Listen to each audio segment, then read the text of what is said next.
voz, nosso voto, nossa vez. Chamada das mulheres negras às eleições municipais do Estado do Rio de Janeiro de 2016. Nossa voz, nosso voto e nossa vez. Esta é a grande campanha que o Fórum de Mulheres Negras lançam para este momento eleitoral.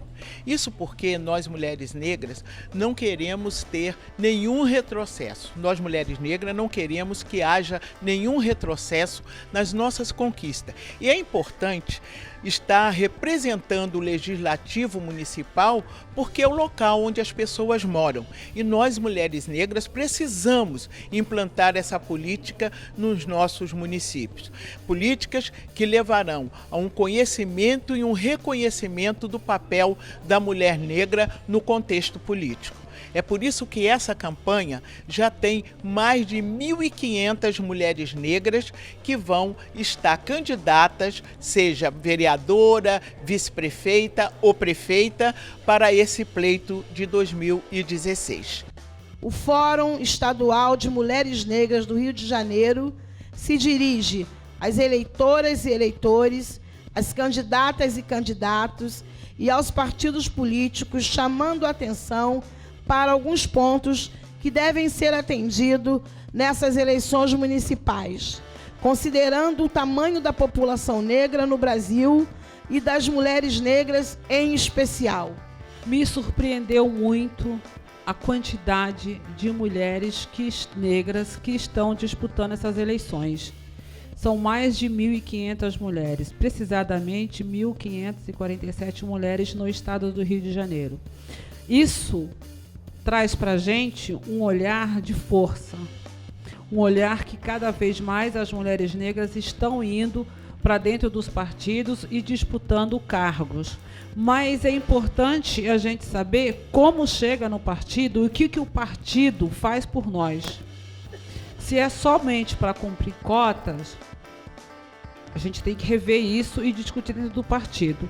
Se somos mais de 1.500 mulheres disputando, a gente precisa de ter esse espaço de união, esse espaço de convergência, para que a gente consiga eleger um número significativo de mulheres negras durante as eleições.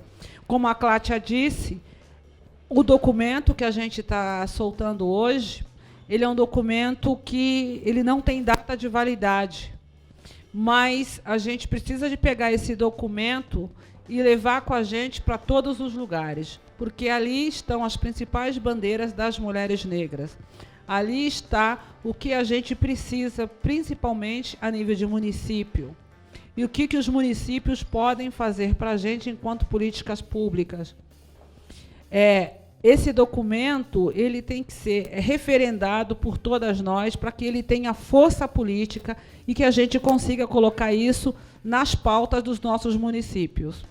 E eu já estava aqui a pensar que nós teríamos uma atividade logo após o processo eleitoral com essas mulheres, para aquelas que forem eleitas e aquelas que não forem, para que possamos dar continuidade a esse trabalho, porque isso é um exercício.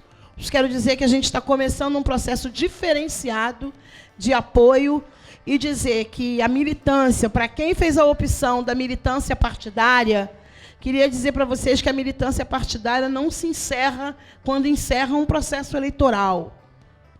Quem fez essa opção, porque a gente não pode admitir que nós sejamos as candidatas da cota somente, ou as candidatas da última hora, ou as candidatas para que a gente possa dar condições dos registros das chapas do partido.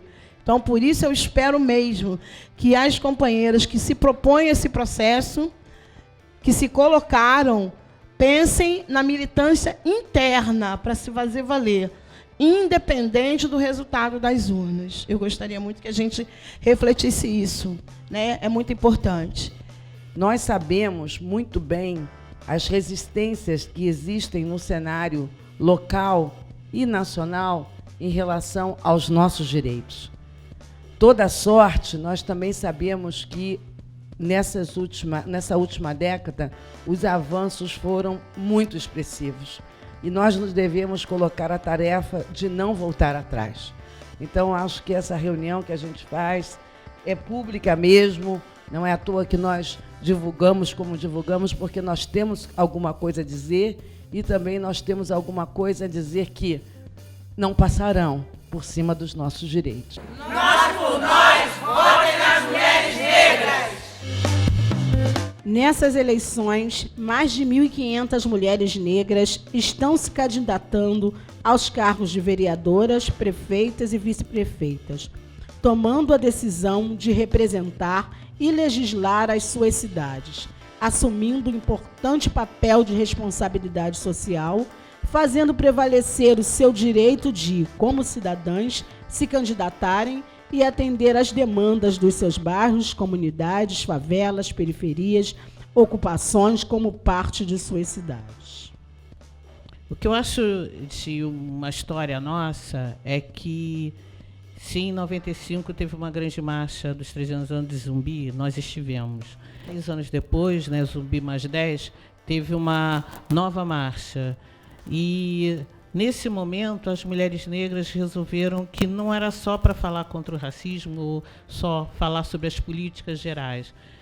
As mulheres negras construíram um documento que fez história também porque ele unificou as pautas de todos os setores das mulheres negras. Então, porque a gente sabe que não é o movimento de mulheres negras, são vários movimentos de mulheres negras e houve uma unificação da pauta. E, em 2015, 20 anos depois, a gente foi além de construir uma pauta. A gente fez uma grande marcha falando que somos contra o racismo, contra o ceticismo, e, principalmente, que estamos construindo um bem viver. Dia 18 de novembro, são as mulheres do Brasil fazendo história. Cadê a mulherada do Brasil? Levanta o braço! Isso! Vamos bater palmas para nós mesmas aqui! Isso! Faz barulho aí, gente! Isso! Associação de Mulheres Revolucionárias de São Francisco do Conde! Presente!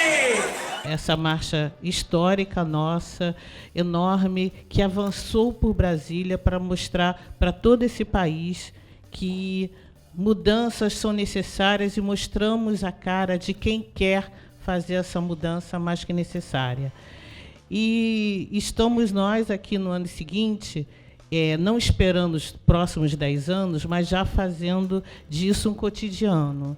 Então, esse momento, como as companheiras colocaram, é histórico, porque a gente não está esperando 10 anos, a gente quer isso agora, temos coisas a dizer e a fazer, temos 1.500 candidatas para ajudar a construir isso, além das parcerias cotidianas de quem, mesmo não sendo mulher, mesmo que não ser negro, a gente está construindo, porque uma sociedade, a nossa cidade é construída por vários desses personagens, por todos esses. Então, essa é a grande importância desse documento. São esses, entre outros, alguns dos desafios que exigem investimentos políticos e orçamentário para o pleno desenvolvimento social e econômico das mulheres negras e suas comunidades. Esses desafios exigem que as cidades não sejam governadas a partir dos gabinetes, mas a partir do diálogo permanente com a população e com o movimento de mulheres negras. Isso é garantir a vida da juventude negra, isso é garantir que as pessoas exerçam em liberdade sua fé nos diversos credos. Isso é garantir que as pessoas sejam respeitadas em sua orientação sexual e assegurar que a comunidade LGBT viva em cidades seguras, com respeito devido ao mais sublime princípio de direitos humanos, a dignidade humana. Qual participação política queremos? As mulheres negras estão atentas à falta de apoio e de estrutura que os partidos políticos, sem exceção, dão às candidaturas de mulheres negras. Não nos interessa que as mulheres negras candidatas sejam utilizadas como instrumento para completar cota de mulheres nas eleições municipais. As mulheres negras candidatas são cidadãs, não são laranjas. As mais de 1.500 mulheres negras candidatas devem ser consideradas e respeitadas em suas especificidades e devem ter condições efetivas de participação no processo eleitoral. Esse documento vem exigir que as coligações eleitas incluam na gestão municipal 50% de mulheres negras nos cargos comissionados das secretarias e câmaras municipais, bem como nas assessorias dos mandatos de vereadoras e vereadores. Isso porque compreendemos que essa é uma das formas possíveis de assegurar o efetivo cumprimento de nossas demandas, garantir o monitoramento de políticas públicas municipais para a população negra e fortalecer o aprendizado das mulheres negras na gestão. Por tudo isso, também estamos colocando a tarefa pública de criar um fundo de empoderamento de mulheres negras que, de consequências às nossas demandas, que fortaleça as organizações e grupos de mulheres negras de nossos municípios, servindo como exemplo para todo o país. Vamos à luta por um poder legislativo municipal e uma prefeitura sem racismo e com a inclusão das mulheres negras. Como eleitoras, as mulheres negras dos municípios do estado do Rio de Janeiro, interessa que a sua voz seja ouvida, que o seu voto seja respeitado e que nossas cidades saibam que é chegada a nossa vez.